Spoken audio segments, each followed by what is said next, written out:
Այդ ակնոցով որ եկել եք, հարմար է։ Այն չետարքի ալենայ մի բան կարամ կիսվեմ։ Բացեցիք ռեստորան, որը կոչվում է Golden Palace։ Այո։ Բացեցի իմ ռեստորանը, իմ ռեստորանում էլ երգում եմ, մարդկանց համար ուրախացնում եմ, ինչքան դժվար, փուշուքարոտ, էմիգրանտին համահունչ ճանապարհներ ու բարդություններ կան անցել եմ։ Բայց ինչ է բողոքում։ Ես չեմ բողոքում։ Կյանքից։ Ես Հա, 4 հատ բիզնես կա։ կյանքում ով ինչ անի հետ է մնում, ով ինչ չանի հետ է մնում։ Ունենց հետարքիր ձև եմ ընկել ռեստորանի համակարգ։ Տեսեք, շատ գեղեցիկ է։ Ես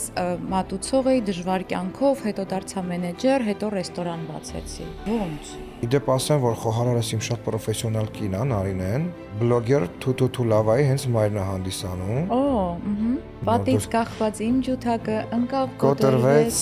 Ես խնդրեմ ունեմ իմ հարազատների ու աշխատողների հետ չափից ավել մաքուր լինելու համար։ Դուք պիտի ասեք, ես չեմ սիրում հաճոյանալ ինչ-որ մեկին, այսինքն Մերի ջան, այդքան որ իմանայի Մերի Մակարյանը կլինի, մեր հովոն չէ ելնի։ Բայց ինձ անընդհատ ասում է ուրիշ, էլի հարցեր, ուրիշ, էլի հարցեր։ Աղջիկները սիրուն են շատ սիրուն, որտեղ լինի Երևանում թե Լոսում։ Քիչ առաջ մենք լսում էինք Սուպեր Սաքոյի հետ ձեր դուետը։ Մեր հովոյի կյանքի առաջին երկար եւ առաջին մանրամասը հարցազրույցը եղել է քեզ հետ։